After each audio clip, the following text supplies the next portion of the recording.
Welcome, everyone. Welcome to Strait Science. Strait Science is an evening seminar series put on by University of Alaska Fairbanks Northwest Campus in Nome and University of Alaska Fairbanks Alaska Sea Grant. And tonight you're in the home office.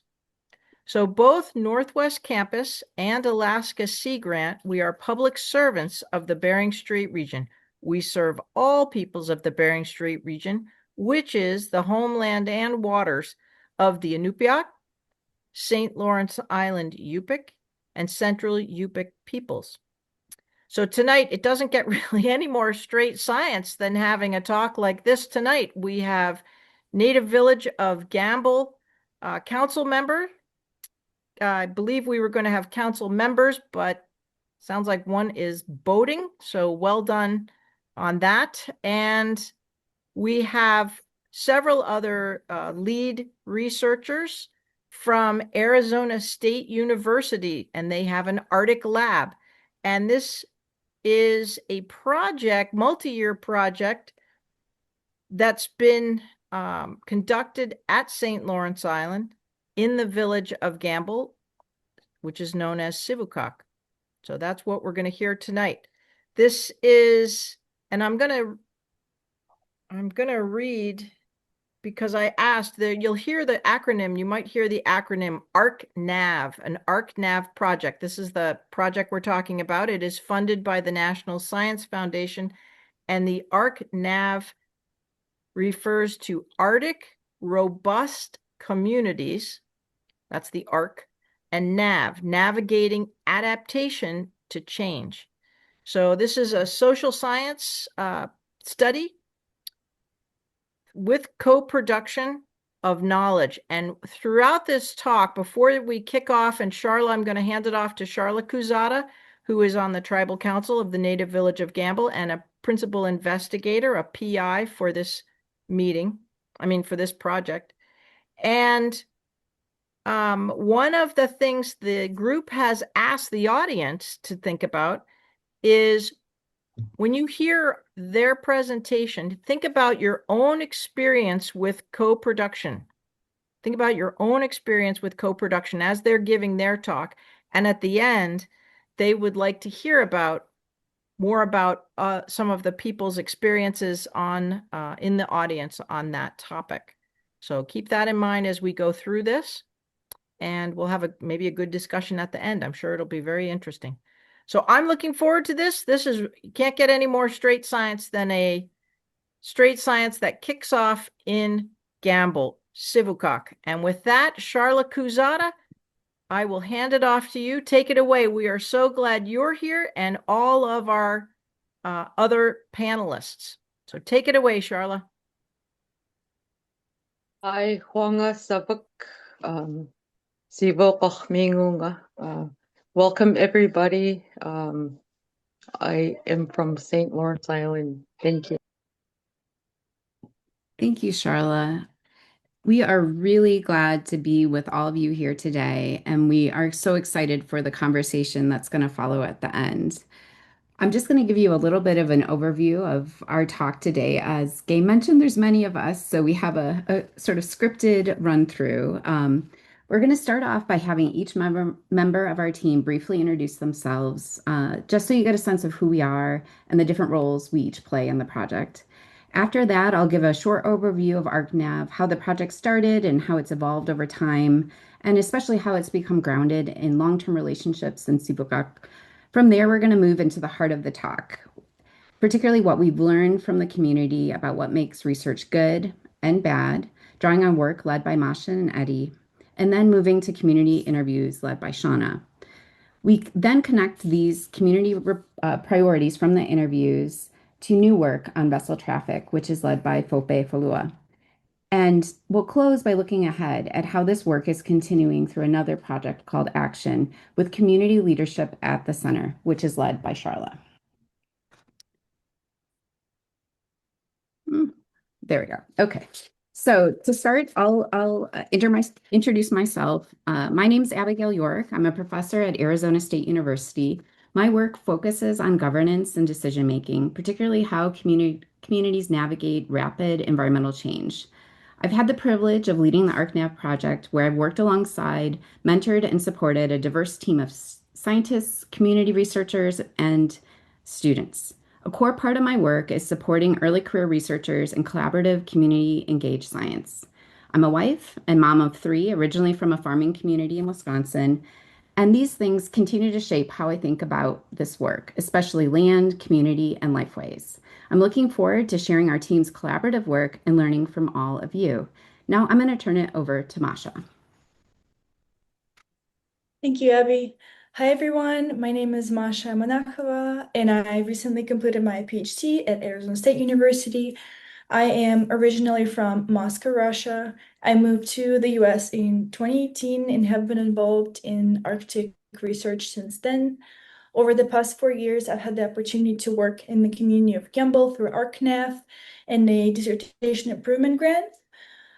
And going to Gambell really impacted the trajectory of my work. The people I met there were so generous with their time, knowledge, and trust, and that deeply influenced the questions I wanted my research to ask. It pushed me to think deeply about respect, reciprocity, and relational accountability in community-based research. Ungott, who you can also see on the slide, is a Sivuqaq knowledge holder, an elder, and one of collaborators in this work. He was unfortunately not able to join due to other commitments. And now I'll turn it over to Shauna BumSilver. Greeting everybody. So I'm Shauna. By training, I'm an environmental social scientist and professor at Arizona State University, and I'm part of the Arctic Lab and one of the leads on the ArcNav project. I'm also a wife and a mom of four, one biological kid and three foster. In my work, I really think a lot about how collaboration between scientists and communities happens, how people are connected to the places that they call home, and how people navigate environmental change. My family's from Colorado originally, but I came up to UAF 18 years ago. I've been at ASU for the last 15, and all my work now is with Arctic communities, and I'm super glad to be here today. Thank you. Fope? Hi everyone. My name is Fopefoluwa Anjolaoluwa, a PhD student in environmental social science at Arizona State University with research interest in climate change, extreme weather, governance, environmental planning, and health outcomes. My current work focus is on vessel traffic in the Bering Strait and its implication on indigenous communities. Over the years, my work has emphasized environmental justice and sustainability. I am passionate about fostering inclusive, community-based approaches that elevate indigenous knowledge and promote environmental stewardship, aiming to contribute to a thriving and sustainable environment in vulnerable regions. Charla, your turn.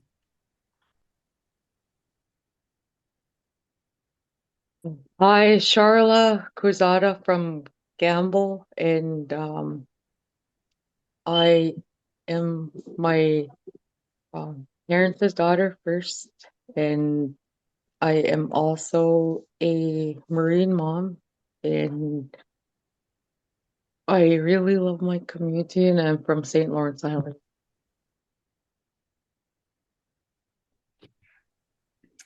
And my name is Katria Pacifica Takata Glushkov. I'm a geoscience grad student at UAF Tratyada campus, studying sea ice and knowledge co-production.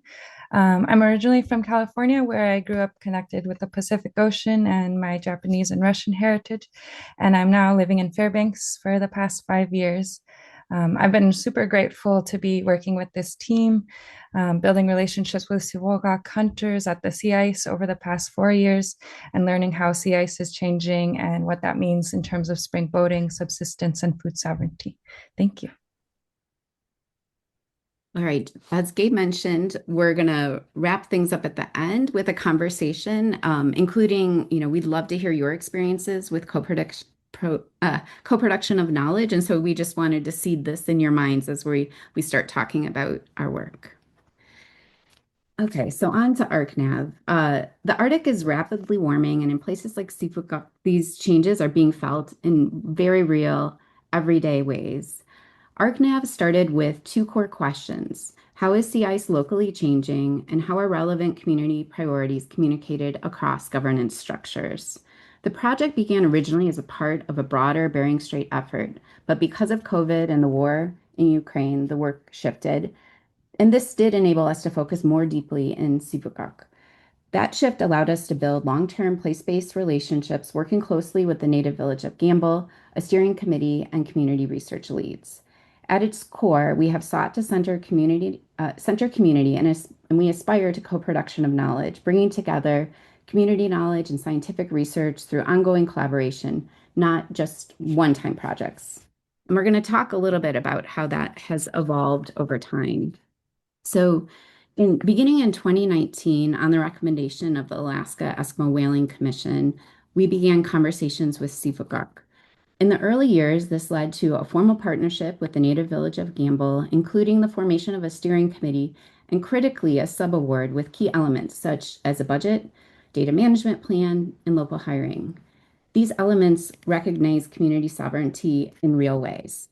Through this partnership, we began working closely, doing interviews, documenting ice observations, and regularly coming back to share and review findings together. Today, we're going to focus on our community first social science work, but there's a large portion of work that we hope will be shared in a future talk this fall that is on community first ice science. So the work that began with interviews and ice observations eventually led to close collaborations with partners such as the school, developing community events like a winter science carnival, and with a community language group and a Koozaata language workshop. Last summer, we began transitioning into action, continuing this work with community leadership led locally by Charla. Our work has grown through our partnership with Sivuqaq in ways that we could not have imagined when we first began. Understanding what makes research good from a community perspective will kick off our talk.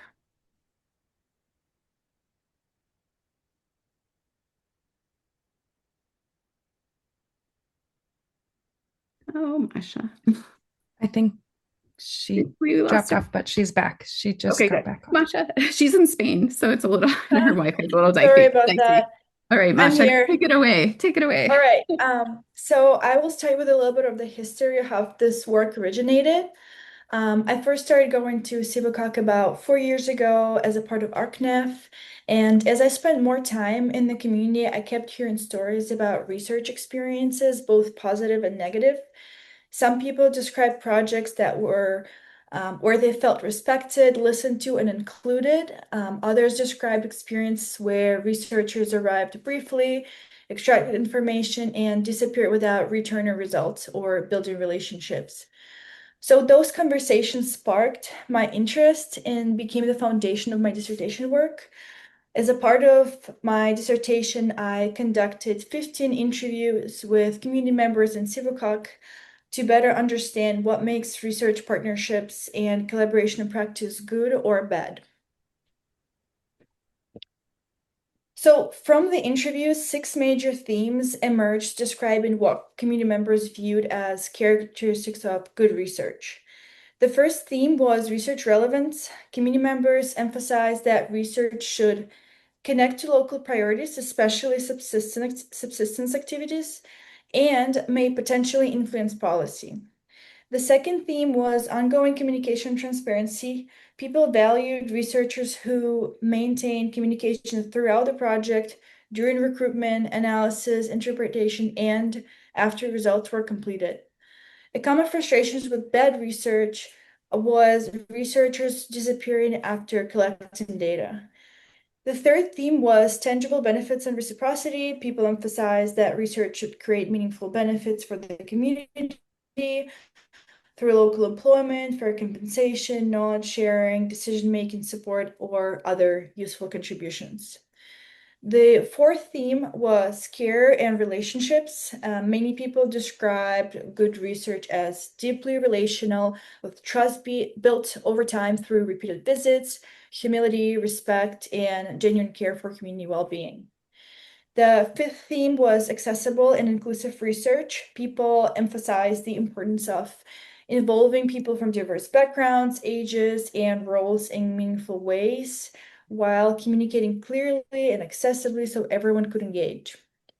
And finally, the sixth theme was community capacity.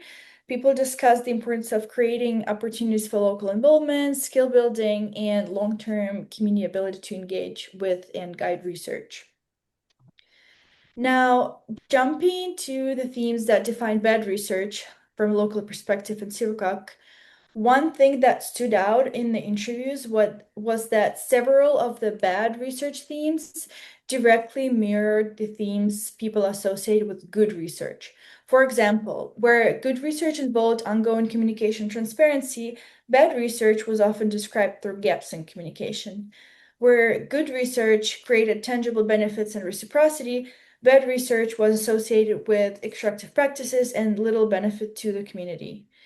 And where good research emphasized care, relationships, and in-person engagement, bad research was often linked to remote research conducted without meaningful relationship building. People also describe researchers arriving unprepared, whether culturally, logistically, or contextually, which sometimes shifted additional burdens onto local people facilitating the research. Others discussed logistical and infrastructure-related challenges, such as limited freezer space for hazard animals or improper research procedures. People also raised concerns about power inequities, institutional distrust, and undermined community sovereignty. They emphasized the importance of researchers following local governance and approval processes rather than quote unquote coming in and doing their thing without permission. These discussions reflected broader concerns about authority, trust, and community control over research processes. At the same time, several people stated that they had not personally experienced bad research or found the term difficult to define, reflecting the diversity and complexity of research experiences within the community. Guided by our co-author and community member Merla Pasengak, we also developed a co-production of knowledge conceptual figure that was inspired by St. Lawrence whaling practices. In the figure, co-produced knowledge is represented as a whale being collectively towed by multiple boats. Each boat represents different actors involved in research, community members, scientists, agencies, and institutions. The whale only moves when people coordinate, communicate, and work together. Ocean currents represent broader structural conditions, things like funding systems, colonial histories, institutional constraints, and unequal access to resources, forces that influence as well as shape collaboration.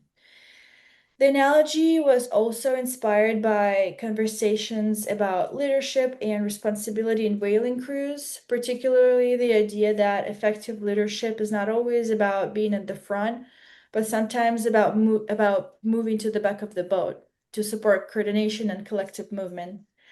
I found that this resonated strongly with how collaborative research often works in practice. So at this point, I'll turn it over to Shauna. Okay, thanks, Masha. So Abigail mentioned at the beginning that we carried out interviews in Sivuqaq to understand how people were thinking about change. We did this as a team. I worked really closely with Katreya Takata-Glushkov, who's a sea ice researcher, and me as an environmental social scientist. And we worked with two community members from Sivuqaq, Pukin Kaningok and Eddie Ungott. In these interviews, we were asking three big questions. First, we were trying to understand how is the sea ice environment changing locally around Sivuqaq? And then second, sea ice is really critical for many, many reasons. And so what other issues emerge for community members when sea ice patterns change? And then third, and this is the governance question, how do you communicate with or advocate, who do you communicate with or advocate to about these changes? A typical way to do governance work would have been to start top down with policymakers as they make policy. But here we flipped the order and started bottom up with community decision makers and community members themselves. So we interviewed 29 individuals in Sivuqaq, 6 women, 23 men, elder, younger, hunters, fishers, and pickers, leaders at the native village, city, Sivuqaq, and the school. And from there, we started interviewing decision makers in Nome who were named as important in decision making in the community interviews. So far we've interviewed 6, and those interviews are ongoing. We started regionally, and then we're moving up to state and federal levels. So on to some results now. So the first question we asked was, how is sea ice changing? I'm going to not focus on this, but it's really important to ground the issues that emerged in the changes in sea ice themselves.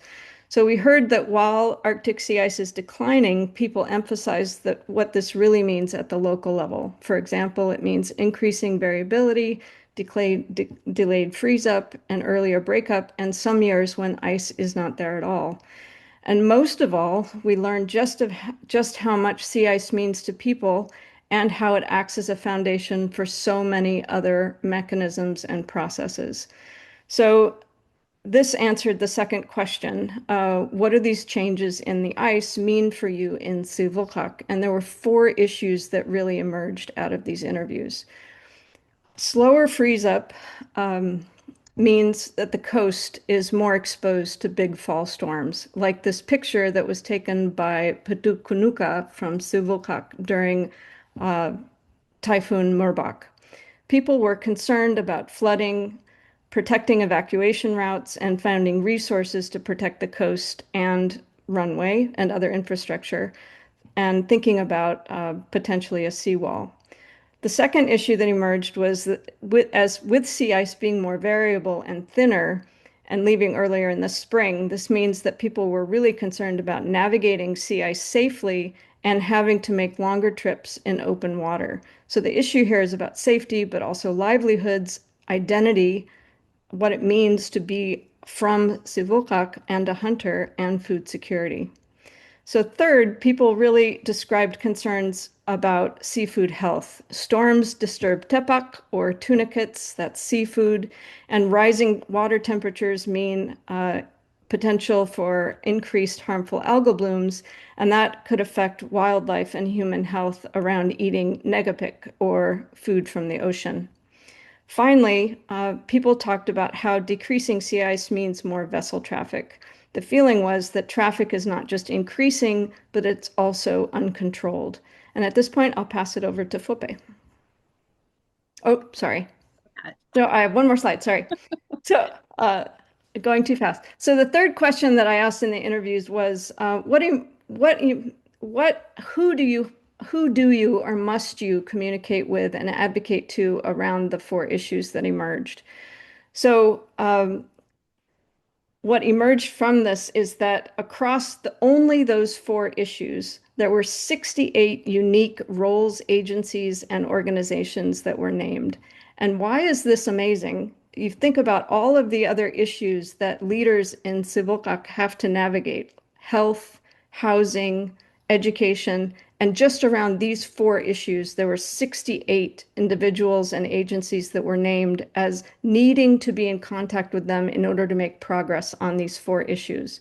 So there were 9 entities that were named locally, regionally 19, 16 at the state level, 23 at the federal level, and 1 at the international level. So these results just show just how complex the governance and decision-making context is for local leaders in Sivuqaq.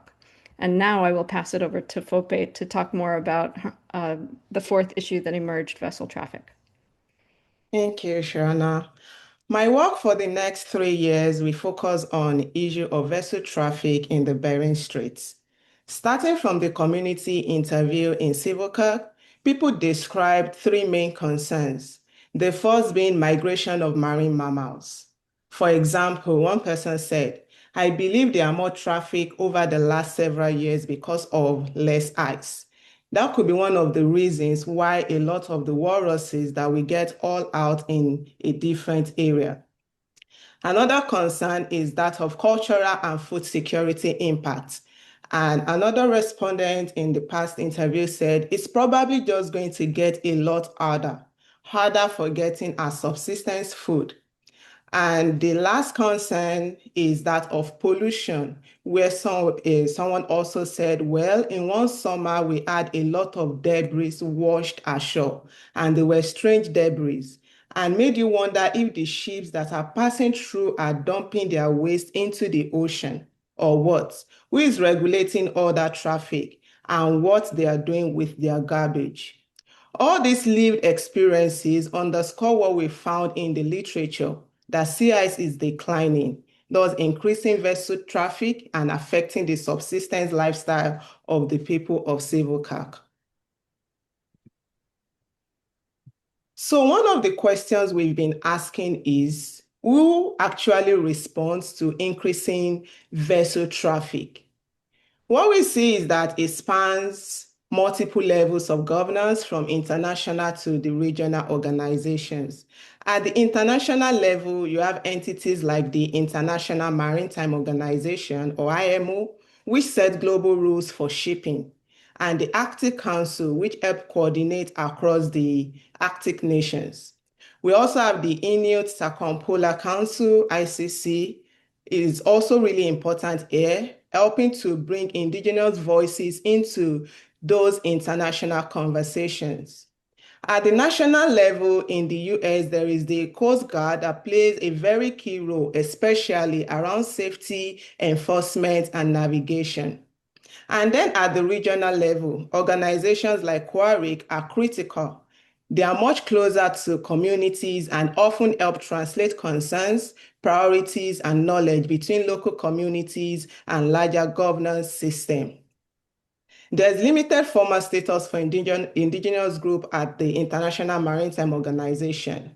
The ICC is now a part just in the past years.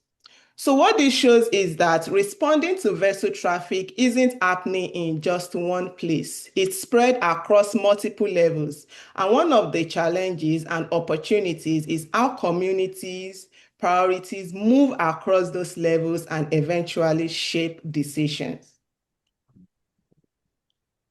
There are also existing policy mechanisms that exist that could be important for communities to use in regulating vessel traffic. And this includes the Polar Code, which mandates structural and training standards for large commercial solar vessels. But this code is ineffective for fishing vessels and small crafts.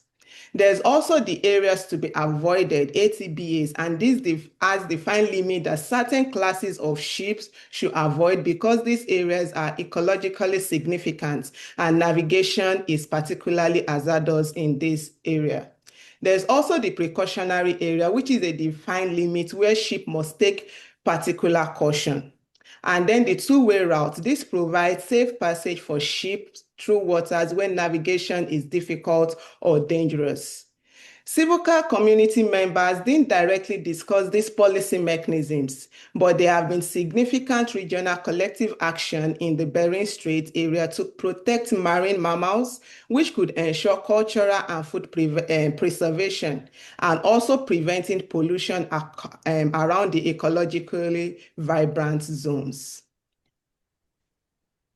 From the previous slide, what emerges are governance and policy gaps. And these include like information gap, there is the enforcement gap, there is the lack of inclusion of the indigenous voices.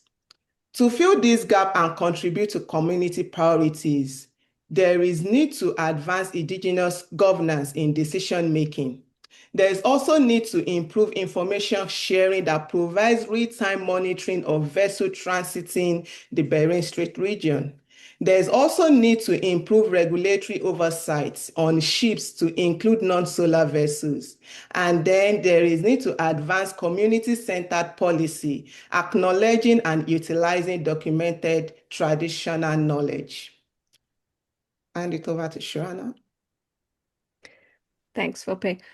So one of the outcomes of the governance work that has been done so far is observations on how people in Sivuqaq are raising their voices. One leader in Sivuqaq made a great observation during interviews. She said that there are really two ways that leaders are raising their voices on these four issues. So first, they do what they're required to do by law, which means another way to say that is de jure, and existing and overlapping state and federal regulatory and policy frameworks. So that means attending meetings, attending workshops, writing grants, monitoring, enforcement, et cetera, et cetera. And then there's what leaders do in practice or de facto. This is acting in really creative ways that integrate local worldviews into decision making and get things done, maybe not in the exact way that's framed in the context of the system or regulatory frameworks, but they're being innovative and trying new things. So this is actions like the city, tribe, and local corporation working together as a tri-org instead of separately, or searching for new ways to connect existing allies together, or asking agencies to travel to St. Lawrence to actually see the effects of erosion rather than in never-ending Zoom meetings.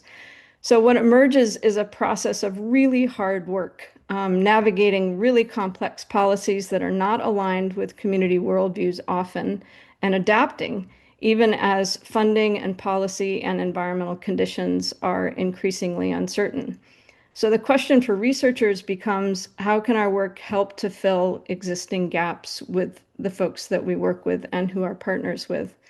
So community first research is really asking how research can push existing community priorities and build knowledge together.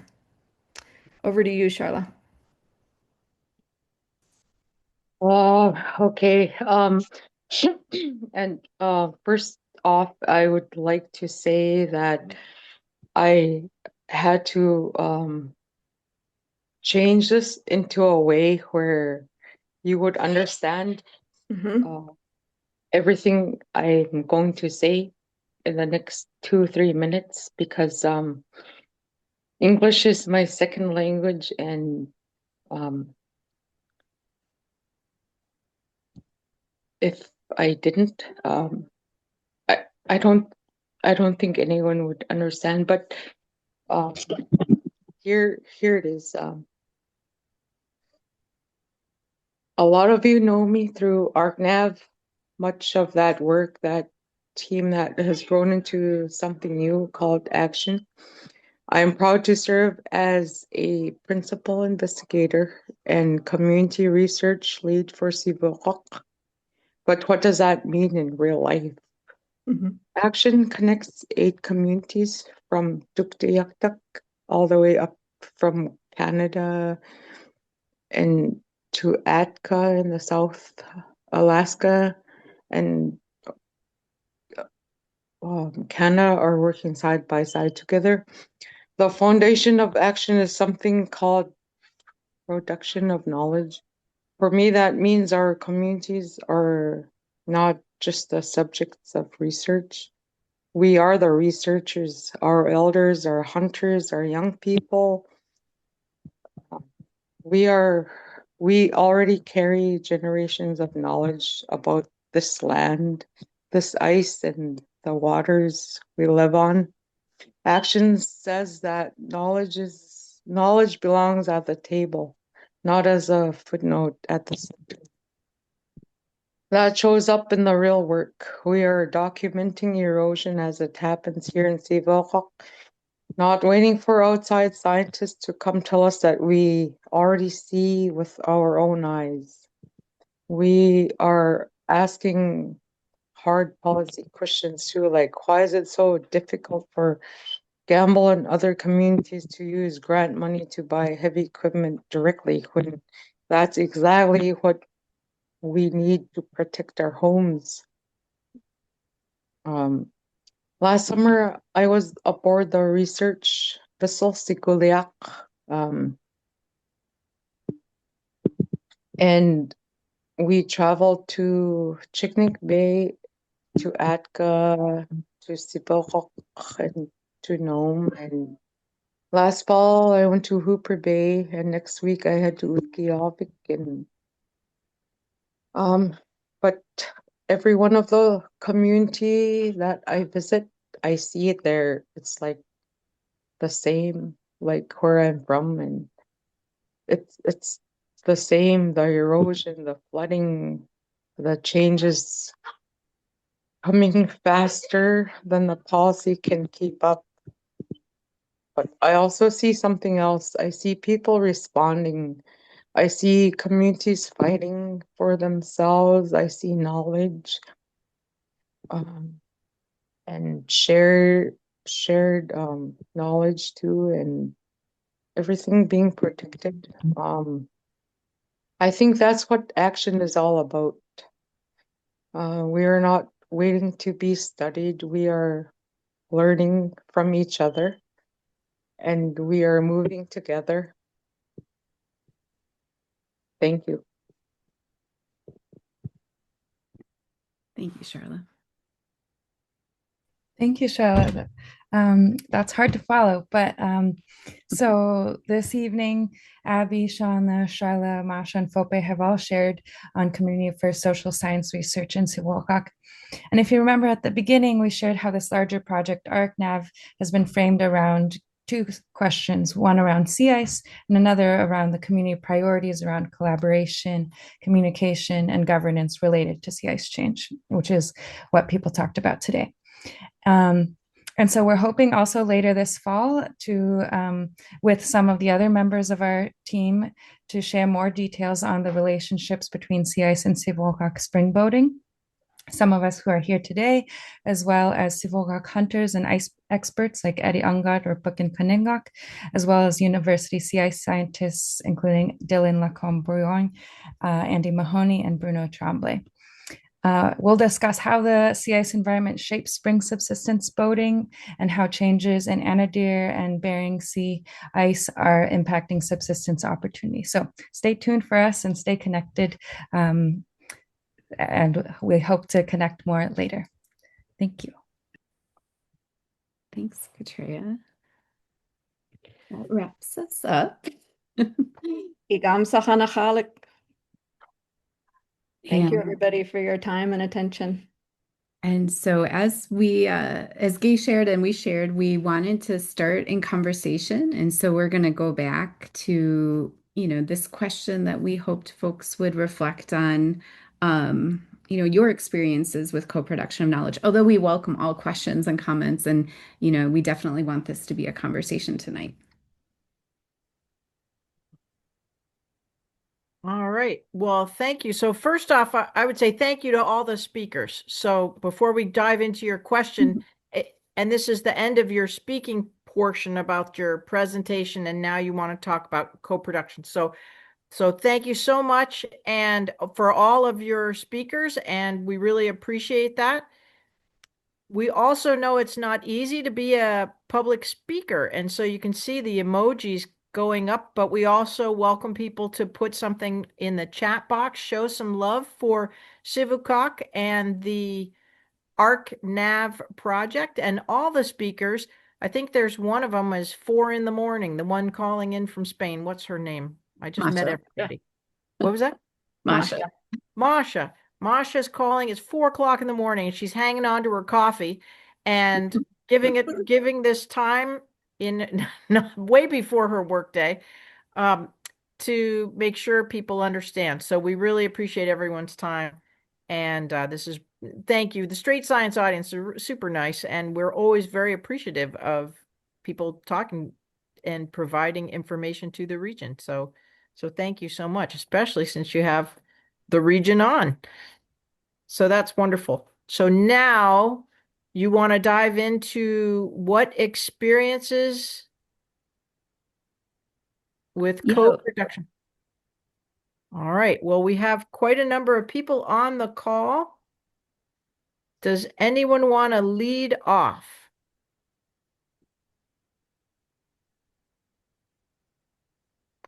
I know I have a question about one of your findings, and that'll give people maybe some time to think about their experiences with co-production, or maybe if you don't have any experiences with co-production. So it was very interesting for me. Oh, Rob got his hand up. He's the first one. Well done, Rob. Okay, Rob Kaler, take it away. How am I doing? Awesome. Okay. Yeah, thank you. Thank you very much. I'm Rob Kaler. I work for the U.S. Fish and Wildlife Service Migratory Bird Program. I work very closely with Gay, and Gay has taught me a ton in terms of you make promises and you have to follow up on those promises, and that's what builds trust and respect. And I guess what if you could go back to this might help kind of kick off the exchange. And I really liked it. It was the figure by Merle, Yeah. Apasa. Yeah, towing the co-produced knowledge whale. And I thought that was really a good, yeah, exactly. And so looking at that, and I think about, so again, migratory bird, Fish and Wildlife Service, we rely so much on our partners with either tribal partners, local communities. And so it's just an ongoing and learning experience. And so when I look at this figure, I think about the social factors, the institutional factors, the economic factors, and I really like that youth has been included there. And what I've kind of learned is that youth, of course, they're our future, and then educators. So I think this is really a great figure. So I just want to open up with saying, I learned a lot from this exchange and really the process of communicating. And I guess I do have more thoughts, but I'll just jump in with the main one that I was jotting down. We have so much turnover. And so from an agency, Fish and Wildlife, in this example, Fish and Wildlife Service, we have so much turnover in our staffing, but then there's also a lot of turnover in, for example, Native communities and working with our tribal partners. And so it's been really a struggle. So if anybody could address like, well, what's the best way to, this is a big question and probably not very articulate, so my apologies for that. But how do we maintain when we do have interchange in our staffing? What would really help build that trust and respect, and just getting the same face to the table has gotten increasingly difficult. So thanks. I think we can probably have a couple folks reflect. Maybe I'll start and then others can join in too. But yeah, that's an excellent question. And in part, part of the thing that I think, Gay mentioned at the start, there's many of us. And so we felt it was really important to build, meaningful, authentic personal relationships, but also to, we bring in, more students, we bring in more community researchers. We want there to be like a network of folks that are engaging in this because, as you're saying, things come up, life happens, people take opportunities, they move, and so it's important to maintain that continuity, but also, we did feel it's as, in Masha, leading this work, Masha, if you wanted to also reflect on this, I think it is important though, those personal relationships and the care and the responsibility that you have as an individual too. But I think, for me as the person that's sometimes gets into the weeds on the bureaucracy, the funding and those sorts of things, we want to make sure there's also structure. So structures and people, I think, are really, really important in doing that. So I don't know, Masha, if you wanted to reflect, or Shauna or Charla, whoever wants to jump in. Yeah, I could add a little bit, just from personal experience, I guess. Well, first of all, I feel like co-production concept and process raises more questions than it answers. And like being a student myself, being introduced to the community, I think being introduced, through a familiar person, first of all, helps a lot. But then trying to build those relationships over time, and only then, thinking of like research ideas or starting interviews. That was my journey, and I think because the question was, how do you build trust? How do you like introduce new people, right? So that was my journey, and maybe hope we can reflect a little bit on that as well. But I think that's the one way that I know. See Shauna's hand. So Shauna, do you want to jump in? And then, yeah, if either I Shauna wanted or to Rebecca pick up one thing that Abby said, which is on the structure side. So before we did any work, we literally co-wrote a memorandum of agreement, which kind of laid out a series of expectations and hopes. And that memorandum has continued regardless of, it stands the test of time, regardless of maybe who's on the tribal council. But part of it is too that you're always building relationships with who's in leadership, and leadership does change over time. But your question was also about how do you maintain continuity on the agency side, and that's a tricky wicket too, because there's funding constraints. One thing that we've done as a team is, as Abby mentioned, we have a team of folks who are working, so it's not all just weighted on one person. So if it's weighted on one person, then that link can be broken much more easily. So if you can spread it across, spread the learning, spread the relationships, then maybe that builds a little bit more continuity.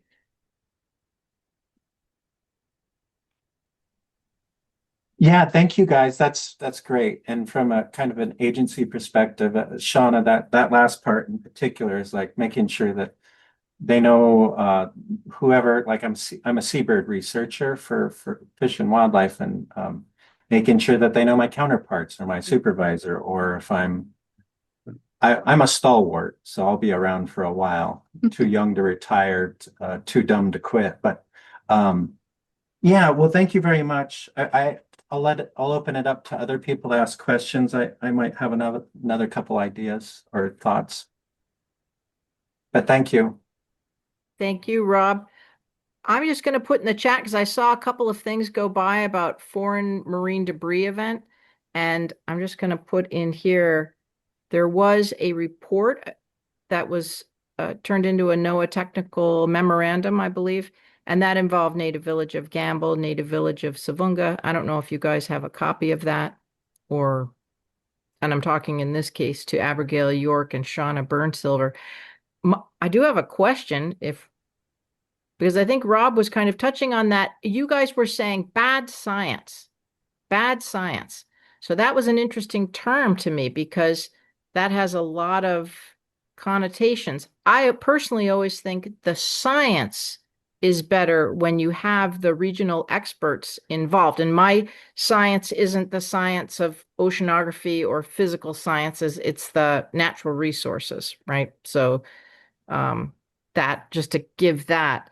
So when you say bad science, do you mean bad science in that, like, I may look at it as a lot of the natural resource sciences coming, scientists or research efforts coming, if they're not including the community, their science, their actual data, their results, and their interpretation may be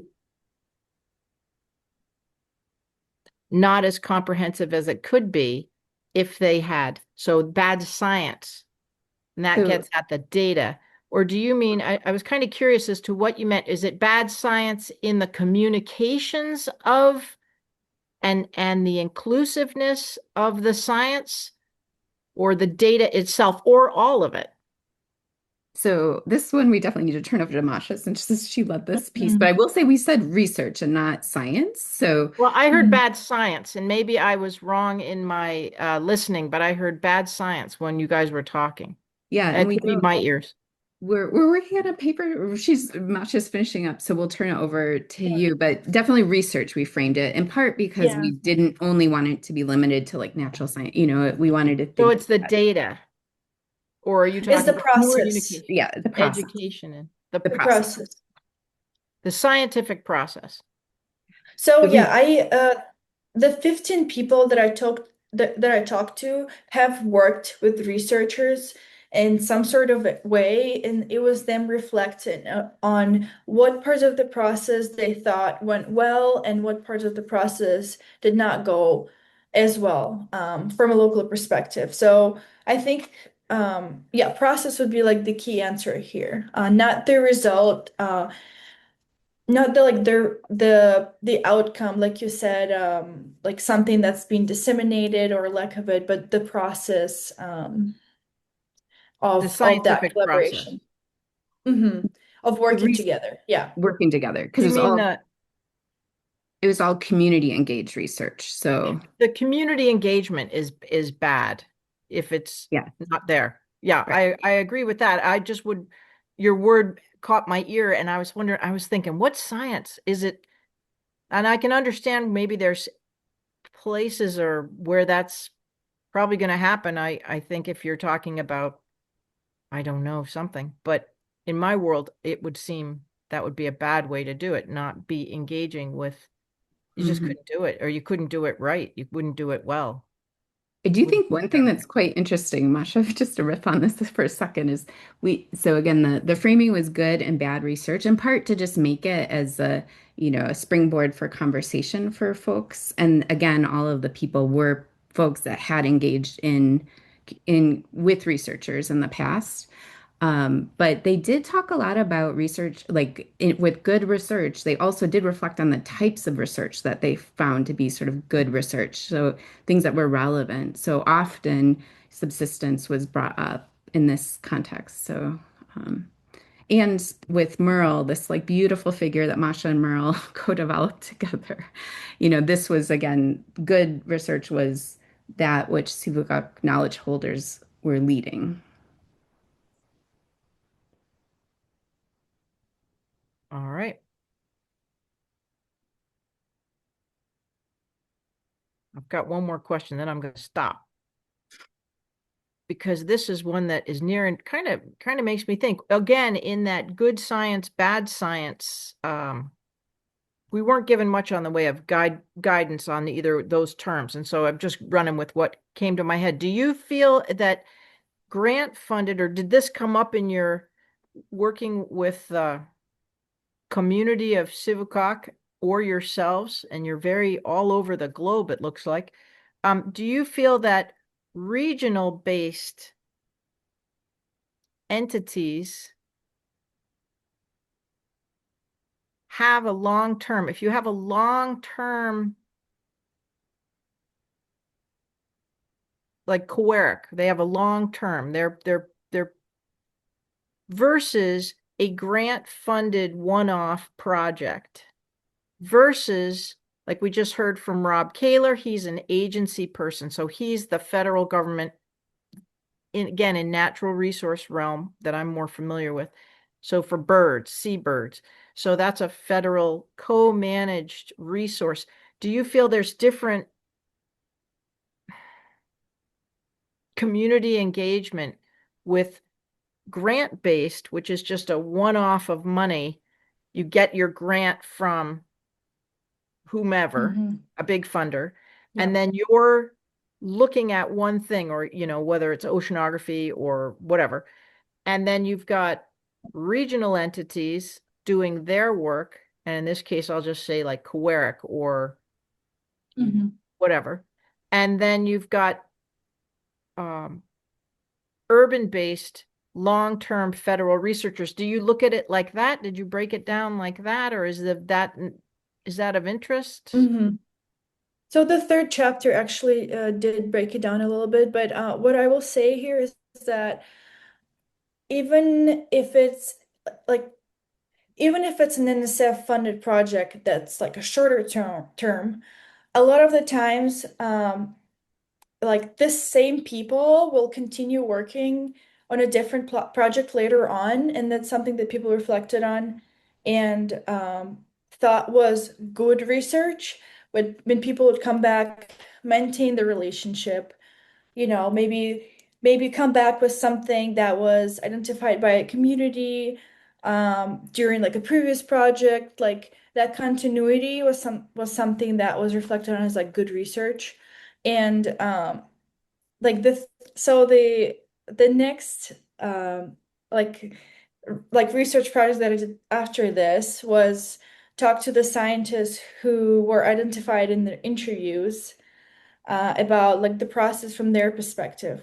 Um, and so that's where, there was a certain distinction between like researchers from NSF-funded project or federal agencies or indigenous entities and so on. But that's a whole another conversation probably. Okay, and I'll leave it there. So Mhm. thank you very much. Mhm. This has Yeah. been very interesting so far for me, so we'll leave it for others. Rob, you have your hand up again. Go for it.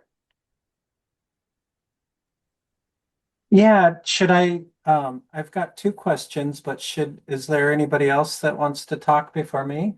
Well, thank you, Rob, for that. Let's put that question back up that they were hoping to answer. I've been blabbing away,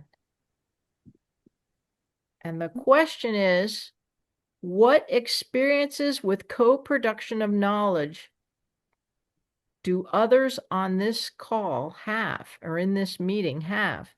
And we've got plenty of people who have probably experienced, or maybe not, co-production of knowledge.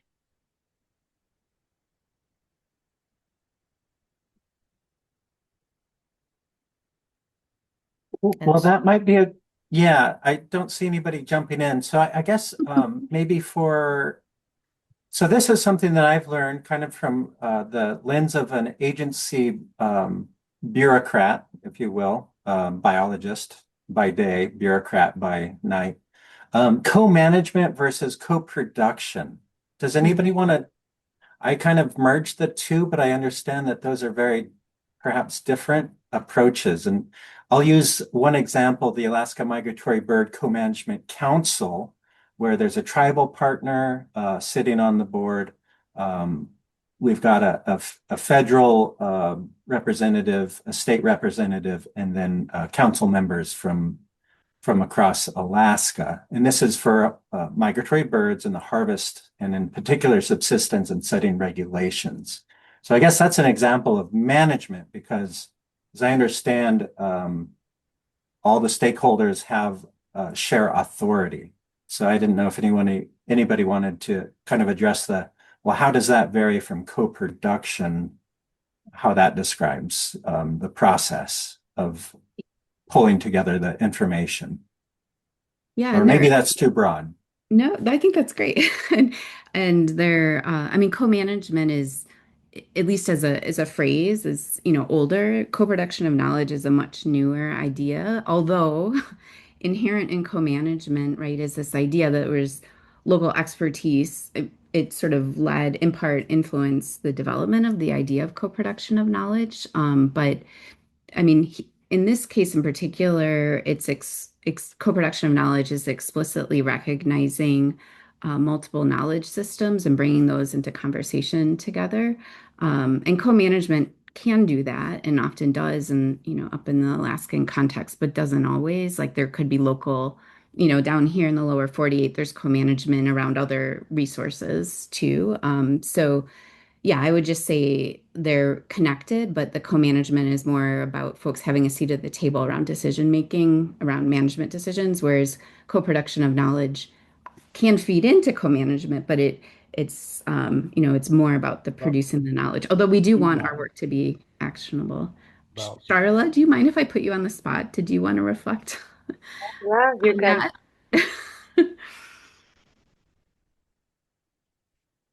What's co-production?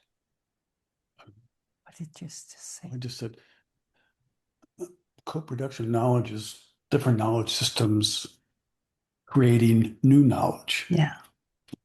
Is that Bob and Vera? Yes, this is Vera. Hi. Hi. Gosh, sorry about that. And I really want to recognize Charla.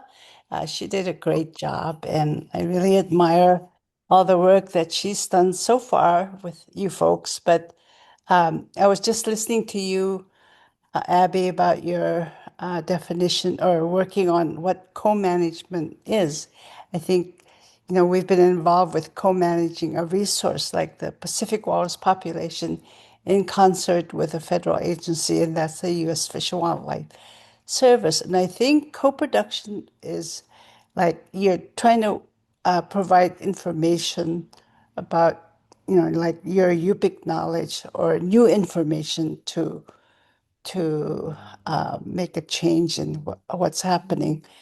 out there. But I also wanted to share that I was in an exploratory meeting of our waterways safety idea for the Bering Strait region. So some of your concerns about vessel traffic would really fit into that new idea of creating a waterways safety committee for the Bering Strait regions, because like you say, there's an increase of vessel traffic definitely within our waters where our marine mammals migrate and our hunters are in the middle of these trying to provide for our food security. I also really like that Merle Apasagok's drawing of his idea of what it means to him to co-produce knowledge, because we were there when he was describing it so vividly of what his knowledge is and what it is that we're trying to do. Because over the years, many of us have been involved in projects that our information was taken for granted, or we volunteer our information. So those are changing.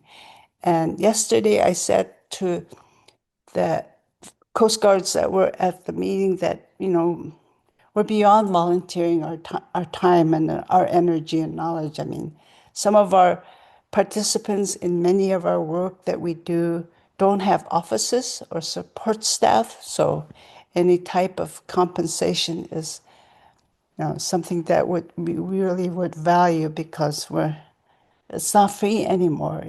It's our knowledge is just valuable and important to how science is viewed at times. And I must say that Western science is well funded. And when it comes to our knowledge, we often have to struggle to find the right resources to do what we have to do.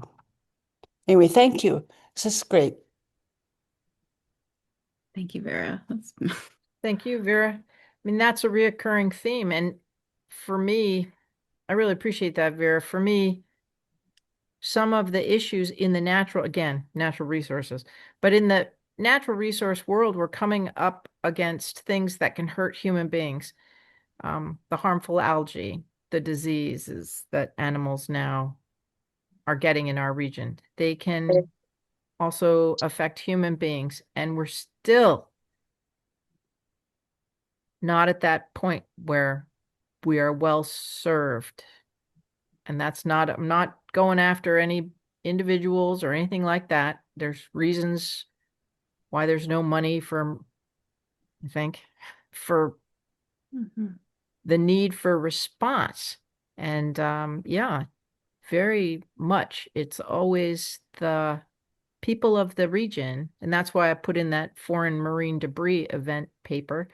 There's again and again and again, we don't have that regionally. I'll leave it there. So we're really saving ourselves, and I don't think that happens or has to happen or should happen without compensation or without communication. So there is a question in the chat, and maybe this will go right back to that. Deanna Hacker has, please define production in your sense, I think, for production of knowledge. And I'm saying that to the ArcNav program, not the co-management. I think, is that what you mean, Deanna? Not the co-management, but the co-production for ArcNav project?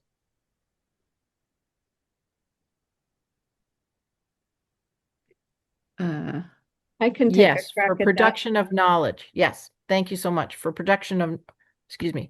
Yes, for production of knowledge, if I can read. Thank you. Thanks, Kay. Shauna, you want to take it? Yeah, I mean, production, just to think about what that word means, it just means you're trying to create something, produce it.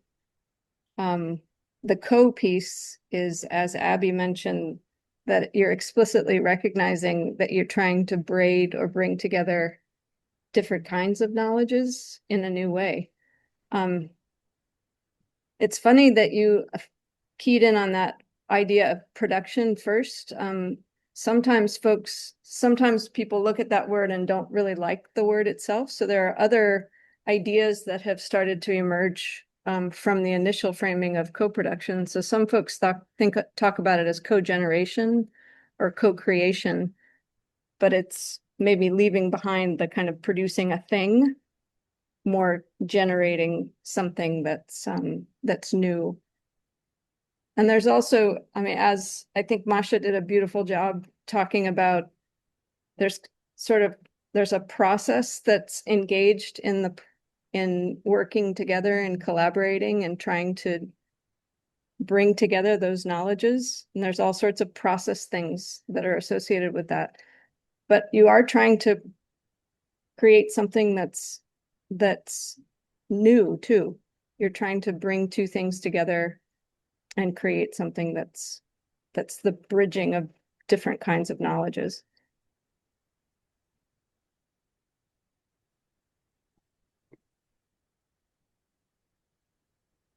Okay, are you talking? Sivuqaq. There's a question there, Gay.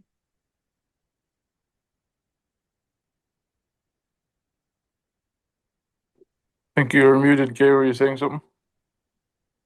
Okay, go ahead. I was muted for all that. I was saying, go for it. You have the floor. Excuse me. All right. Got to check my own mute. Yeah. Hi, everybody. Good job on this project. I like how it turned out. All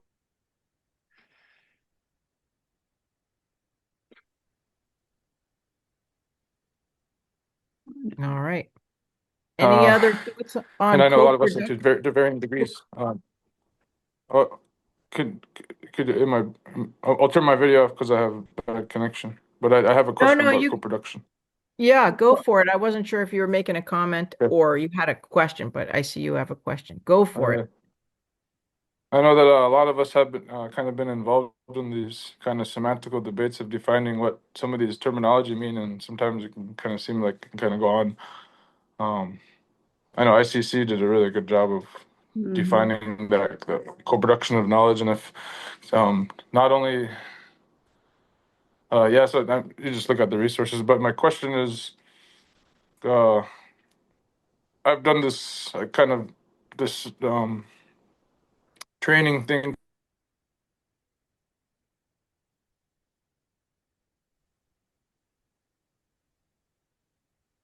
with folks who are new to Alaska, they're stepping into, and the circle being kind of our lives or our culture. You know, they're really defined by the pronounced seasons that we go through, but then also through our whole lives, it's kind of all reciprocal, and it's long term, and we're not necessarily going out there trying to like produce knowledge, whereas a line would be more linear time looking, you know, a start and a stop, a process where you end up with the result, and it's just kind of there in a box. You start it and you stop it.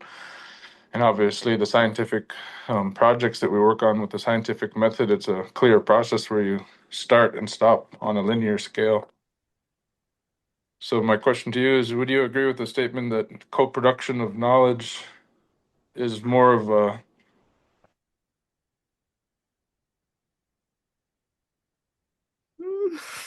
Leaves us hanging. towards a scientific process where it's kind of produced to kind of create, you know, it's like a sexy way of saying science project kind of thing. Like we're going to start a linear and then we're going to end up with a result, and it's going to be knowledge that we create here. Is that, I mean, what do you think about that statement? We missed the other part. So You're kind of really? coming in and out. But keep going. Okay. Yeah, we missed the nonlinear. Where did you lose me? We missed the beginning of what you were saying, of your question, Corey. Oh, I'm sorry. Okay, I'll just recap real quick. So basically, like in our lives and our culture, it's a circle. It's like our lives long term. It's very reciprocal. The season very pronounced with seasonality. and that would be what I would say a circle. Oh no. Oh no. Being a start and stop linear kind of. I'll turn on the internet and you guys go ahead. You know what? Hang on there, Corey. If everyone turns off your video, that may, believe it or not, that may help us all. So, Corey, we're all going dark on, and Do you want me to stop? try again, because a lot of times it's having to come down to the All right. steep link, then back up again and back down to all these videos. So try again. Okay. Maybe I'll try to make it quicker, but basically Take your time. that the idea was that when we did this presentation called the circle and a line, the circle is the big picture. It's our kind of cultural lives out in the villages. It's the long term, it's our lives that are really pronounced with these seasonality and reciprocity, and it's passing it on to the next generation. It's kind of this reciprocal long term view, as opposed to a line, which would be linear time, start and stop, a process like equal to kind of like science projects, where there's a process with a scientific method, um, where you start a project and you end up with knowledge. You end up with a result, aka deliverables.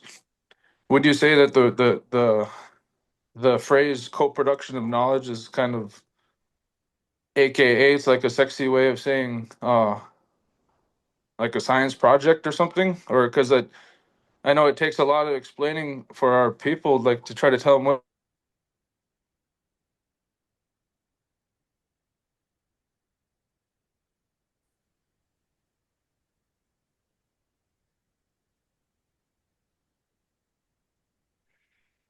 Stand by.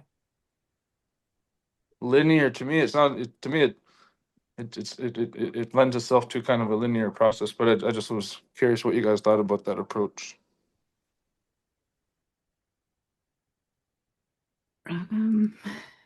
It resonates, What Corey. was the whole question? I didn't really understand it. We missed a little bit in the middle, Charla. Well, it sounded like, and Corey, just so you can jump in, it sounded like the term co-production of knowledge, that terminology was kind of I think you said a sexy way to say you're producing something or a deliverable. Is that kind of it? And yet that doesn't fit the day-to-day seasonality of I don't know from that point. Your question, your It was your half comment and half scientific method, where you're, and then it's and in your it. I mean, because it's just that's just kind of an observation I had started to make, was that it doesn't really fit directly well with our cultures. Like we don't like sit around producing knowledge or something, I don't know. But it really fits well with the scientific process in a project that's on a linear scale, where you have a start and a stop and you end up creating deliverables, aka knowledge. Mhm. That's what Yeah. I just asked for your thoughts on it. It was more of a observation as we try to have these like semantical debates about what these things mean. Yeah, that's a really powerful point, Corey. I think I mean, just one of the reflections on that is like I do think this there's a tension, maybe hopefully interesting, exciting tension with the idea of bringing the different knowledge systems together. So, I mean, in contrast to something that maybe would be completely indigenous methodologies, although here, as you see, we are beginning to really aspire to try to have Sivuqaq knowledge holders at the lead of it, but it does still include Western, scientists, researchers. So, but yeah, I think that's something we all that's a really beautiful way of putting some of the tension that we have to navigate and think through. But Charla, did you want to reflect on this from your point of view, since you've been a part of a number of these things? Yeah, but I still don't understand like all the big words that were being used. So I kind of I guess. still, can you maybe like just reflecting on whether even with CPK, does it fit with co-production of knowledge, this process that like Merle outlined or your experience in action, does it align with, kind of seasonality and, generational aspects of knowledge in Sivuqaq? I don't know if I'm butchering that, Corey. Yeah, it actually does. Like, in some points, it does. Like, um,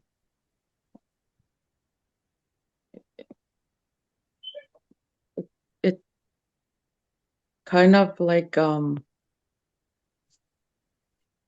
is the first where we're included in Western science kind of way. Thanks, Charlotte. Did anyone else want to chime in from the team? I see Rick has a hand up. Yeah, Masha, was that you? Just a quick comment. When interviewing community members in Sivuqaq about this, I only use the term co-production in the very end of the interview. I actually asked if they were familiar with the term, and if they were not, how they would describe, or what did I think that it means. And of course, a very large percentage was not familiar with the term because it's a very Western term. It sounds Western. It's coined by Western scientists. So in my interviews, I did use working together. Like I just said, collaborating, or scientists or researchers and community members working together. So that was kind of like the phrasing that I use, and I try to avoid the the conceptual jargon. Yes, I can drop the link to the framework. Just a real quick comment, if I could just respond before we pass on to Rick. And there's, I think, what Charla just shared was really powerful, because on the one hand, this is like one of the first times that the Fed funding really made a clear effort to try to, with the NNA funding and stuff, to really try to get local folks involved and open up those opportunities for folks. So I totally hear you, and I totally agree on that. But I think on the other hand, I think the reason why my question really resonates with the scientists is because it is on such a strict linear time scale, and I think that's one thing that we always butt into, is having to work, and like the question earlier about how do you, which with a big turnaround all the time on these short time scales, a revolving door, people coming into our communities, like how do you have some kind of consistency? And the scientists that actually do it good are the ones who are juggling a whole bunch of projects all at once, trying to get funding here and there in a constant state of proposal writing. So it's a crazy situation on that side of it. So I think both of those answers were super powerful. Thanks for waiting, Rick. All right. Thank you, Corey. Yeah, thank you. All right. Go ahead, Rick. Yeah, thanks for this presentation and discussion. I guess I would just, I'll take the opportunity to make sure that while we think of co-production or working together often in terms of, the kind of the very academic project base, as was said, a hard start and stop.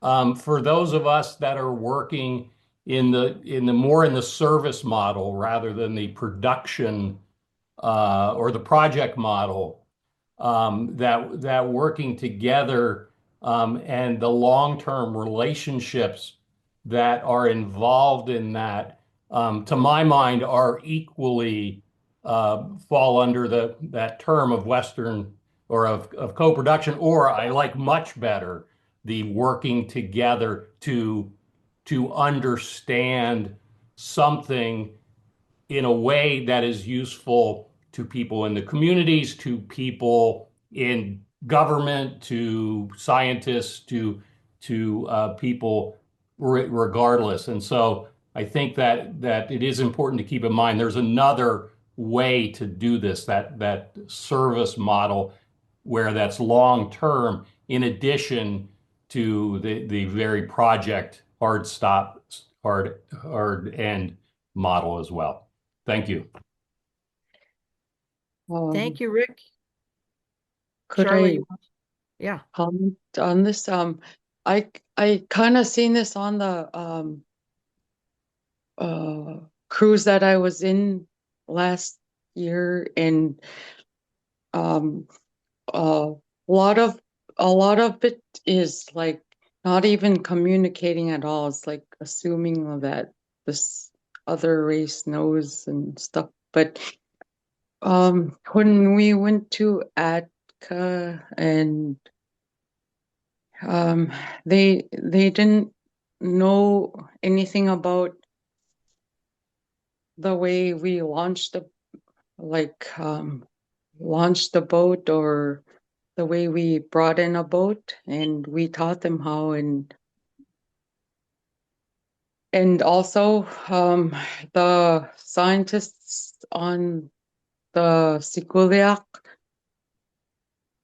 didn't know that we largely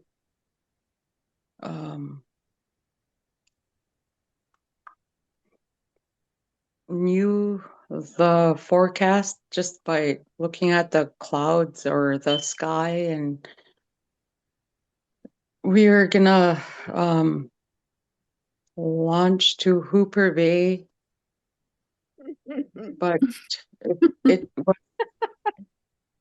it looked kind of grim. But to the Western world, it looked kind of like sunshine and nice, and we were gonna launch anyway, because who are we to tell the Western culture that it's gonna get bad in a minute? They didn't believe us. But there was another indigenous scientist on board, and he was telling them, but it didn't help that he told them.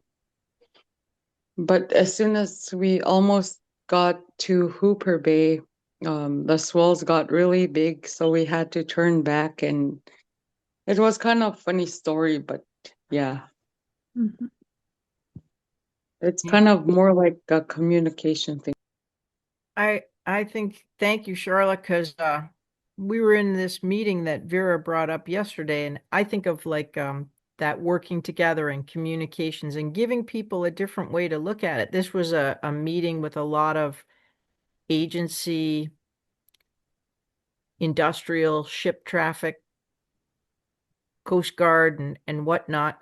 And John Wahi spoke about the spirituality of the relationship. It wasn't just, drive your boats in and out, and the relationship with the ocean, with the animals, the whole thing. And I think that I could see that impressed or made people who never thought about it that way. They're in Juneau, they're up here for their 2 years in their agency or their military job, and they hadn't had an opportunity to hear any of that. So yeah, thank you. I would say communication. It's a good one. And Shauna, you've been patiently waiting. Yeah, boy, Charla and I, we were in that boat together, and we should have listened to what folks said before we ever got off the Sivuqaq. It was definitely a humble moment, I think, afterwards.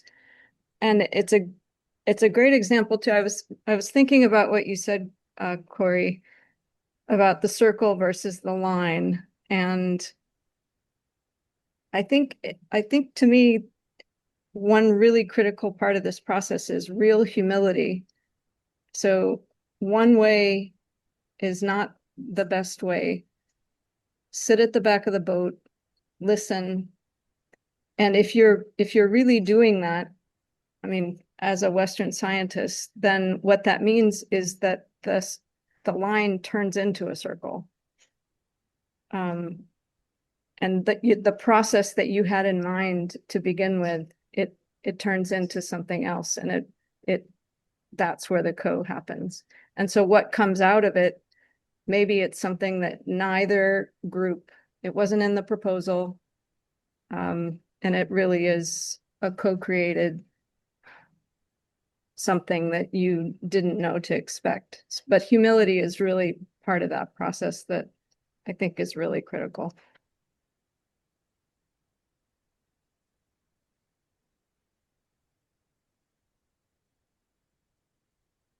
And I see there's quite a number of people that are from the region, and even others from Sivuqaq as well. If you want to speak up, feel free to join in or not. It's a good discussion. And you're welcome to add your thoughts, questions, and so forth. Rob, I see your hand is up. Go ahead. Yeah, thank you. I just think of it from the Fish and Wildlife Service agency perspective, where I've got 15 minutes of my boss's attention, and then she's going to move on to something else. And I was just wondering, is there and kind of going to Corey's point, like this circle turning into this linear, the linear turning to a circle, 5 bullet points. If I've got my boss attention, is there like a deliverable that you think, this would hammer it home, and I just keep repeating those same 5 bullet points every time I have her attention regarding co-produced knowledge? Maybe that's a dumb question. Gay's blinking at me like I'm dumb. No dumb questions. There's no dumb questions. I'm sorry. I'm being funny. Are you thinking your goal to your boss would then be through learning or being able to talk about what they've learned at Sivuqaq, Gambell, through this exercise, and then you would bring that because you would hope that your boss would implement change in how business is done? Yeah. The policymaker, Okay. I keep going back to that towing the whale image. But are those the 5 bullet, if I had 5 bullets, because she's not going to listen to, the more you talk, the less they hear, the more you write, the less they read. So is there like a deliverables at the end of this project that here's what I could, would resonate with my leadership within Fish and Wildlife Service or whatever federal agency? And maybe that's too broad of a question. No, this is a lovely question. And actually, I think we honestly would love to connect with you on, and if that's actually something that, you want 5 bullet points, our team can collaboratively work on them. On the flip side of that, like Masha developed going back to our timeline, when we had this transition meeting, a lot of our work, we try to have really, here's some of the key findings, and we've done that with community, but we haven't really done that, with folks like you. So that would be, I think, really exciting. And also, as Masha was mentioning, this paper is close to done, so we'll have some of that and some work coming out. But from the larger project, I think we also have some things potentially, and could tailor them. So I think we could definitely work on that, specifically, if that's really, something you'd like to hear. But I think the more general piece of it, some of the themes about doing the work and then it being meaningful, bringing it back, all of those things I think are critical elements. I don't know if others want to riff on this a bit. Well, and I just add that Corey's comments are really, they resonate with me a lot. This idea of how we do this, how, we share the information, and but yeah, just kind of emphasizing that the folks that I'm my boss's boss again, I get 5 minutes of her attention span, so I got to keep it succinct. And I really like this towing the whale figure. Yeah. we're hoping it will, well, it's out in the world now a little bit, but we're hoping to get it more out in the world soon.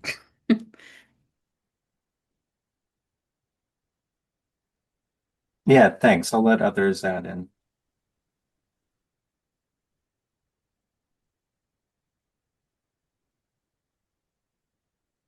Just thought you were talking. Is on that figure is making the drivers their hands on the tillers on the motors. 'Cause right now no one's driving their boats. We've Oh already iterated. no. That Yeah. is Yeah, that's a so good point. observant. Wait, Masha, which one? None of all of none of them. the hands have their don't- hands on the tiller. I don't think there is Oh, a there tiller should be, on huh? Is there? They're like without. This is how you can tell I'm not a hunter myself.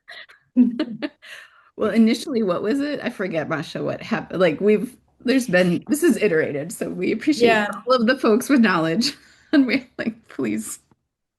Yeah, I think it's cool how Rob earlier mentioned that youth was included and educators. I actually originally started with 3 boats, and More got back to me and said, "We don't do 3 boats. It has to be at least 6 or 7." And then he proposed including commerce, private sector educators and youth. That was fully his idea. So I think that was really cool. Yeah. Well, if Corey noticed that nobody's driving the boat, I'm going to say it because maybe you have time to fix the fact that you're Yeah. towing a humpback whale, and you really probably want to make that a bowhead, I would assume, since that's the Yeah. Just saying. I hope that helped. Yeah, that's a That's not a great. bad thing, but if you're No.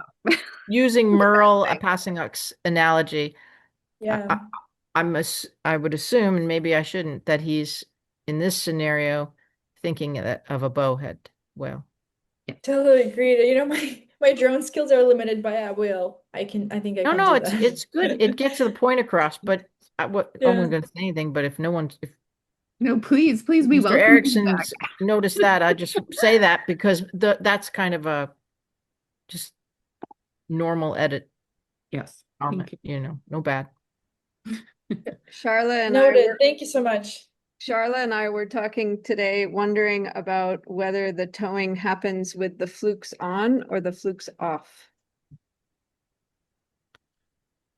Yeah, and I didn't remember because people up north, I think they did tow with the flukes off. And St. Lawrence Island did tow with the flukes on. Because we are closer by to land than they are. Mm-hmm. Yeah, in my limited experience up north with that activity and in the Bering Strait region, it varies in conditions. It varies in a lot of things will make that vary. And I know we've got some professionals on the I just learned right now from my best friend. He said only when we're 10+ miles far we take them off so we could be faster to go home. But if we're closer, we don't take them off and we could just go home. And there's a whole bunch of different variations on that, I believe. So depending on all kinds of things that can happen when you're different situational scenarios. If that helps.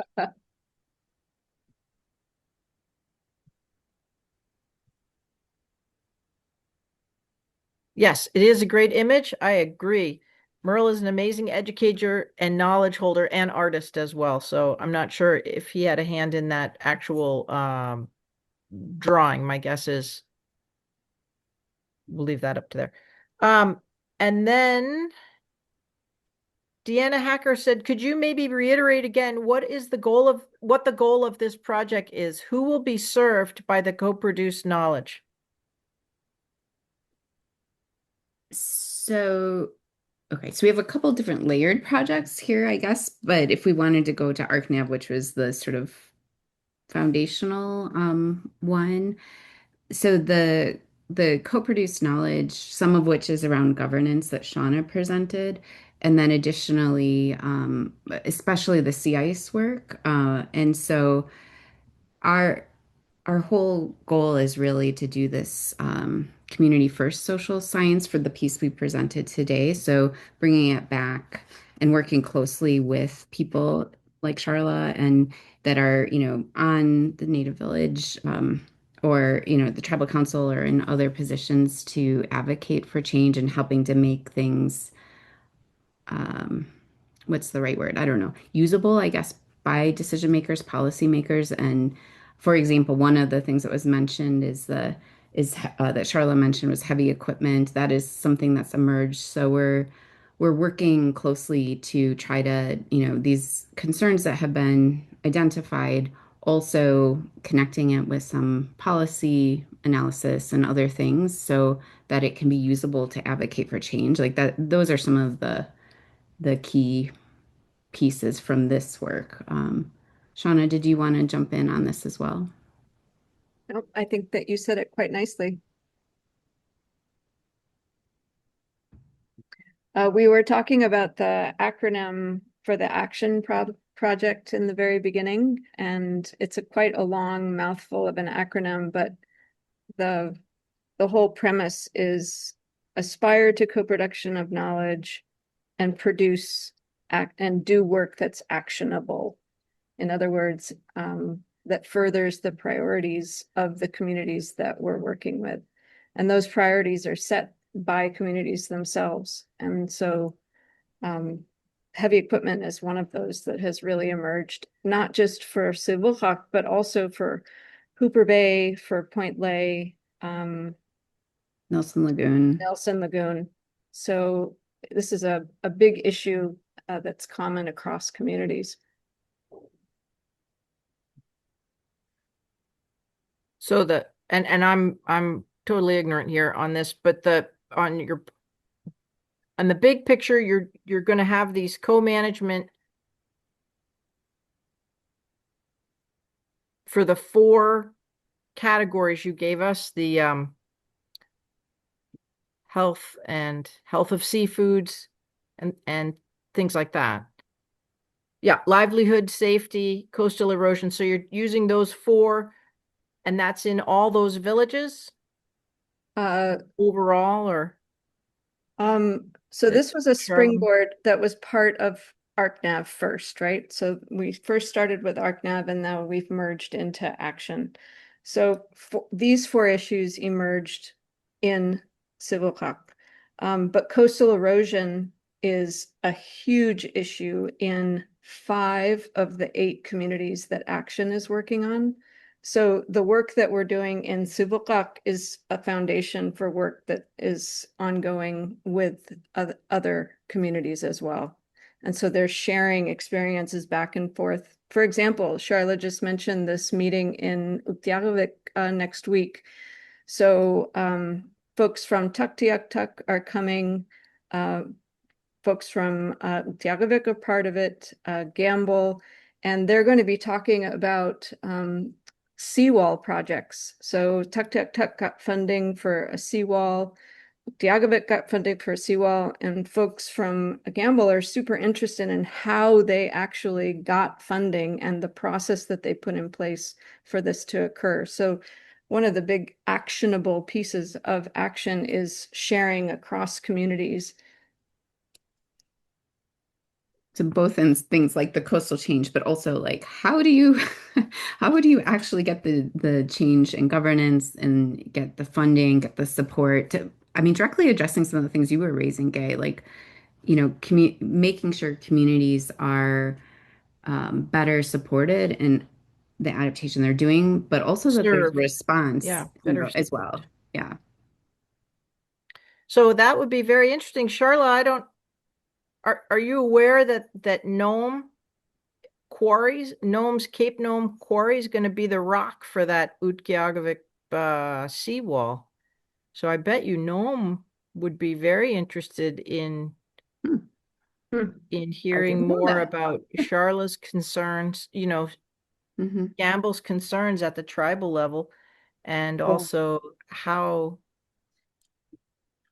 you could do that. I mean, and right now, the city of Nome has the deep draft port, and Mm-hmm. that seawall is being built also out of the Cape Nome rock.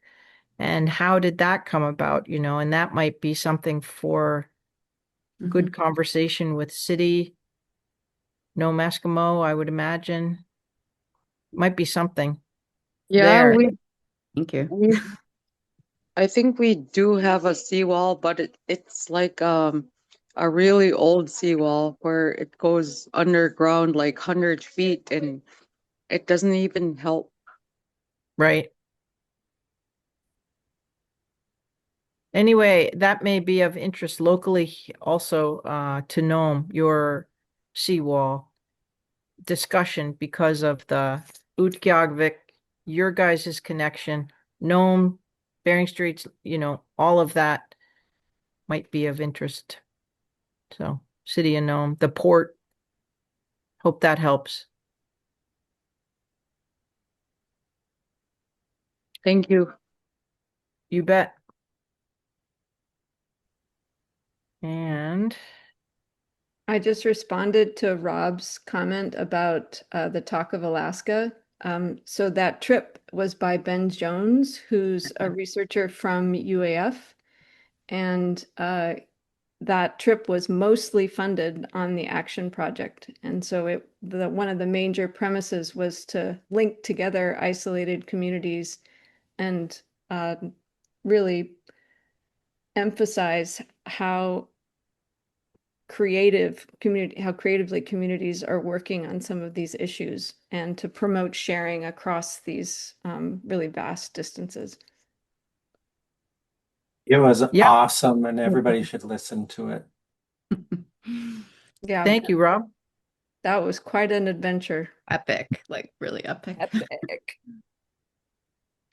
Do you guys also look at regional hub communities or more? I guess because you've got your project, you're really grant funded and you have a target that you're going for, but where you have the communities you listed, Oh, Hooper Bay, Aniak, I think was that. So it's Tuktoyaktuk, Point Lay, Gambell, Hooper Bay, Nelson Lagoon, St. Okay. Paul, Yeah. Chignik, and Atka. So do you ever think about looking at for each one of those, because each one's in a different, I would say, some might say borough or political region, Gambell's in the Bering Strait region, but Hooper Bay is in the Yukon-Kuskokwim Delta and Point Lay is in the North Slope Borough. Are you looking at the regional hubs communities and the entities and how they communicate to how that layering? Because you've got communities where they have a borough, like Atka has, and Point Lay Nelson and Lagoon probably Yep. have, and St. Paul, part of the Eastern Aleutians, I would imagine. I'm not real familiar there, but that would be the Eastern Aleutian Borough. Then you've got YK, Bering Strait region, and the YK Delta. We don't have a borough, but we do have transportation and kind of communication hubs. And that would be Bethel for the YK Delta and Nome for the Bering Strait region. Are you looking? It looks like you're probably not going to look at the regional hubs and how communications and services are provided at a regional level to all the outer communities, kind of like from the hub to the spokes. So some of them very definitely yes. It's really dependent on what the research so I guess we didn't talk about this at all, but each community has their own research plan, and so they've identified what they want us to work on. Okay. And so it depends a little bit, but in terms of any of the governance issues that are raised and as I think the folks of us on this call that engage in governance work, it was. I'm not, I'm out of my league on words like governance. I'm No, talking about services provided and communication and issues that we all respond to. Not that there's one community that's bigger, better than the other, but just that Right. Yeah. how Yeah. we tackle things. So every community has raised issues that are associated with some of those things, just on different topics. And so we, for sure, not always we're not always doing interviews, but we might be looking at documents or, again, we're talking with community members and kind of listening, learning, and figuring out what information they need for, for the research plan and for their priorities. So, but yeah, for example, the trip up to Ungott began in part because of Point Lay, compared to many of these, although not all, like Nelson Lagoon also doesn't have a city. They don't have a city, and so they're very connected to the borough for a lot of services up there. So originally started as a meeting about that, and then kind of snowballed into this really cool co-learning workshop that we're hosting and working on. But yes, we are considering hub communities, but again, it's really driven by what the research plan is for each community. Can I point out one small thing? Yeah, Go for it. Traveling to the mainland from here, from the island, I noticed one small little factor between island natives and mainland natives is that the mainland natives are way more smarter thinking in the Western way because I think because our language is still our first language, and I don't know, but it seems that way when I travel. more exposed, maybe. More exposed to all these, because Nome being the hub where they all have the meetings and if they can't make it to the community, right, we're going to meet in Nome. So everybody's exposed all the time to these meetings and people from all over, agency people, research people from all over the state, country, nations, right? So And maybe to flip it, Charla, I mean, the richness in language and Sivuqaq, I think. yeah, I agree, Corey. Shauna, if you wanted to reflect on like the Koozaata language workshop, I mean, that was one of the things I think, like Tatiana Degai, who's one of the leaders of that, and who's Itelman from Kamchatka, she's blown away by the language, the everyday use, and it being a first language for folks there. Yeah, I mean, Corey, your comment about the circle and the line is really still in my head, and I think the Koozaata language workshop that happened in Sivuqaq it's about a year and a half ago, is a great example because certainly wasn't in the plan initially, but in the work that we were doing, one of the threads that came out super strongly was the youth and the role of language in everything that people were doing and talking about. You really couldn't separate it. And so there are independent efforts in Gambell and Sivuqaq to strengthen a Koozaata language. And so we just joined in that effort and brought in some additional resources. They leveraged resources from the Rasmussen Foundation and with support from NVG and the language learning group in Gambell, it snowballed into this Koozaata language workshop where Tatiana connected with folks and brought 2 language speakers from Victoria and 1 language speaker from Oklahoma and Yuchi. And yeah, it was amazing. But it certainly was circular. It wasn't in the plan initially, but it really emerged as a set of issues that was a through thread in the work that we started doing, and it's really it's stayed a really important thread in the work that we're doing with Action too. And by the way, the work that the language learners group is doing in Sivuqaq is independent and vibrant of anything that Action and ArcNav was doing. All we did was, help to leverage and support it.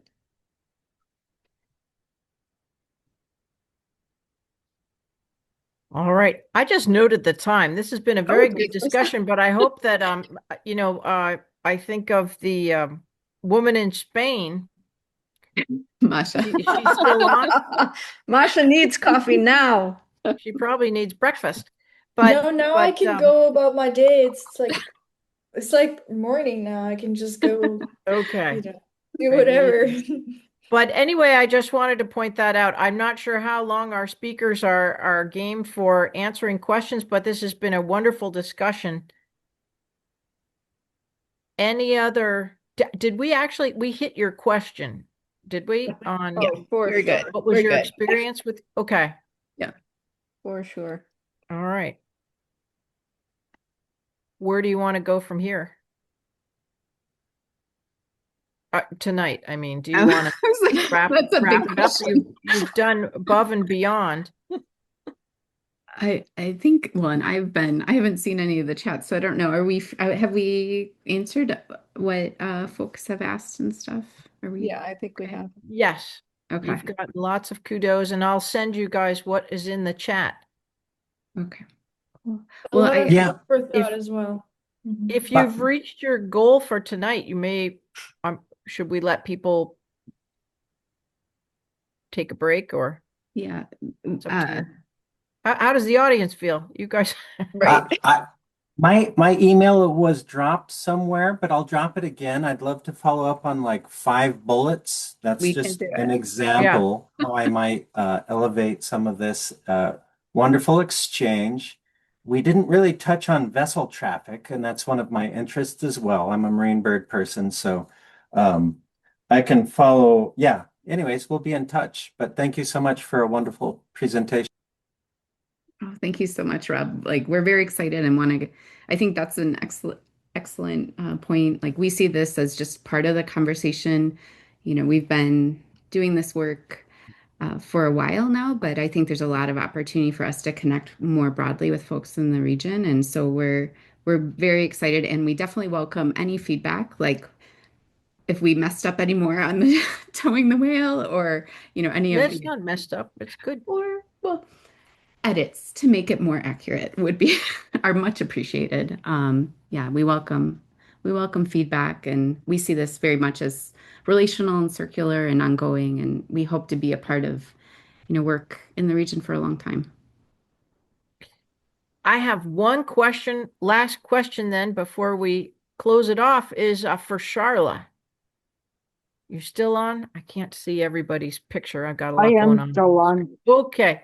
So I don't know how long you've been working for this project. Sounds like for a couple of years though.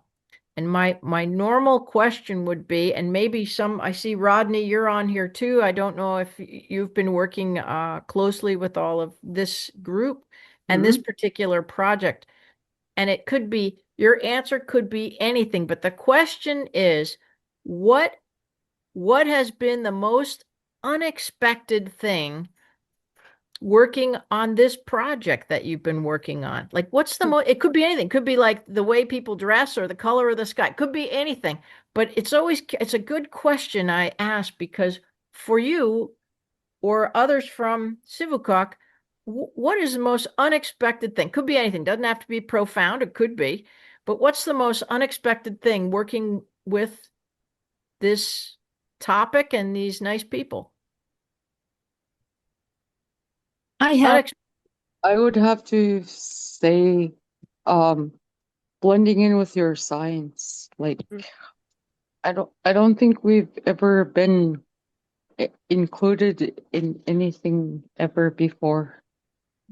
And I think that's really cool.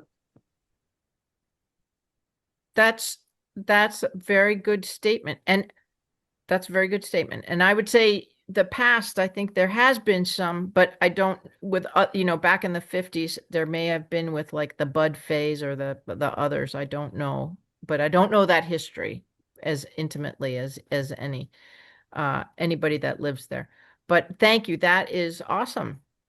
That makes me feel good about your work and the work that these nice people are doing. To be included and feel included, be heard.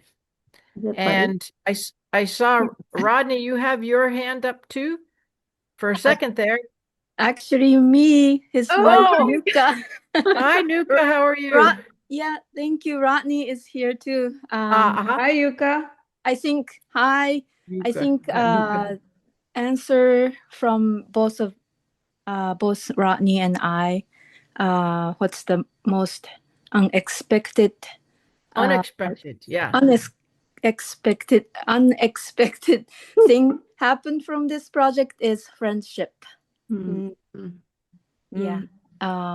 With ArcNav, an action team, between the team and the community, we emerged a deep friendship through both team side and community side's dedication, and I'm so thankful. Thank you all. That's wonderful, Yuka, and Charla too. That, right there, I would say that's an outcome of a good project. Yeah.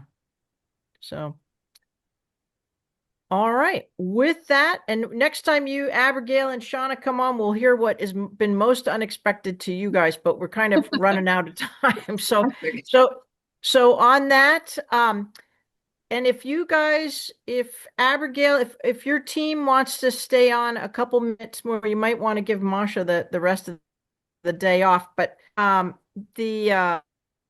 stay on just for a sec afterwards when everyone's gone, that would be great. And we really appreciate your whole team, and I love the fact that we're zooming right in from Gambell right into Strait Science. Thank you, everybody, Rodney and Yuka and Charla, and I don't know who else all is on. So we really love it, and we love the fact that we've got people from all over the globe, it seems, on in the ArcNav. So thank you for such a successful project. For next week, funny enough, we've talked about co-production, and now we'll go to a totally different topic, and this is going to be next week's Strait Science is Thursday, May 28th, and the speaker is Kirsten Fristad, who is the chief geologist for the Graphite 1 project. And this is to learn, there's a lot of issues with Graphite 1, but the one we're going to talk about next week that they want to talk about, and we're curious enough, is the geology, just the geology of graphite. Why do we have it? What is it? And some of how it was formed and all that. So the geological history of the Kiglawik Mountains, and specifically she'll go into the geology of the Graphite Creek. So there's a lot around the graphite mine, but on this particular topic, we're delving into the actual geology. So with that, we'll let all of you head for a late dinner, but those who want to stay from the project, please stay just for a sec. And with that, we'll say good night, everyone. Have a good night, and thank you so much for coming.